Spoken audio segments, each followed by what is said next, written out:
So what does the McChrystal Group do, and why is Todd up here with us? Well, Todd and I are Do we friends. answer that? Or? Yeah. You can jump in, Todd. Let's go same answer. But yeah, why don't you say, Todd, what the McChrystal No, look, Group does? I think to add to Stan's comments, we worked together with the McChrystal Group for about a year. And what you really see are the commonalities. First off, if you think about this conference, I mean, it's focused on technology, it's focused on lots of entrepreneurs. But really at its root, it's all about leading new businesses, new innovations, about driving both business innovation as well as product innovation. And like many large companies, as you get large organizations, maybe even better said than large companies, the ability to keep that middle moving aggressively, making decisions, kind of moving out of the traditional decision-making hierarchy it's important, it's enabling.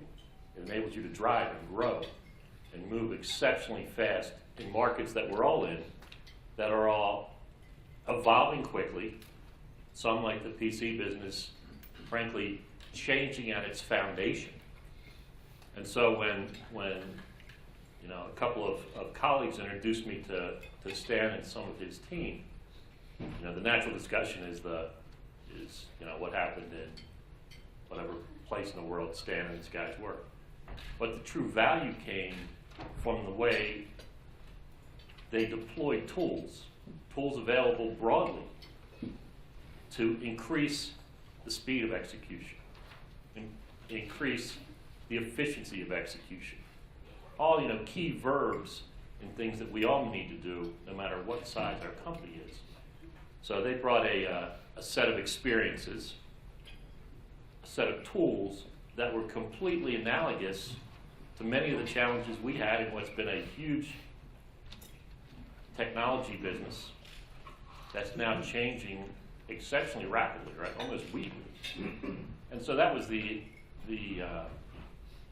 benefit. That was the desire.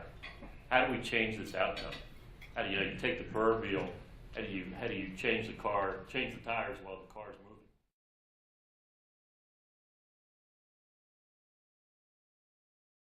We sometimes talk about centralized or decentralized, and at one point, by 2006, in Iraq, or actually across, we were in 27 countries, I could sit and in a room, I could watch every one of our operations, a feed from a Predator in real time, and through my laptop computer, I could listen to the radio communications down to the individual level on any of the operations. So I could watch it, I could listen, and I could talk.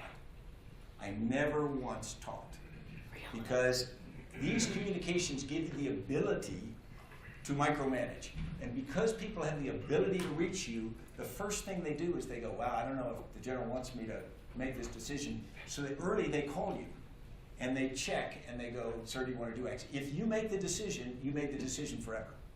And what you got to do is say, I don't know, what do you want to do? Tell me what and you have to push that down. But at the end of the day, the outcome is, it's like the yin and the yang.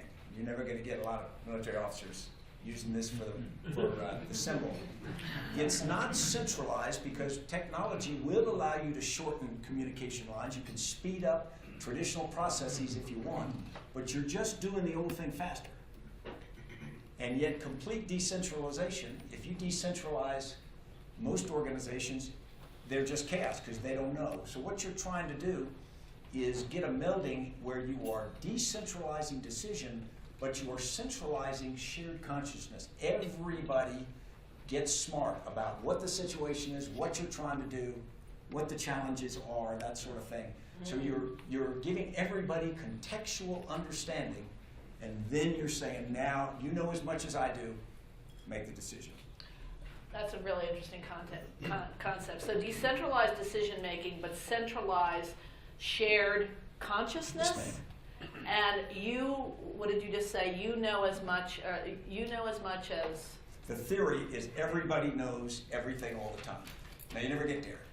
But what I learned as a leader is I had to change. Instead of being the wise man who sat on this thing, they come up with me for decisions and I make Sullivan-like decisions. Instead, they would come up with things and I'd say, okay. And I called it thinking out loud. Here's what I heard. here's what I conclude from what I heard, here's what I think we're going to do about it. And it kind of let everybody in the command hear whether I understood the problem right, and they could correct it right there. They could hear the logic, and then when the orders went out, they go, okay, this is what we're trying to do. Now, if the orders then don't make sense and they've got to adjust, they know what we're trying to do.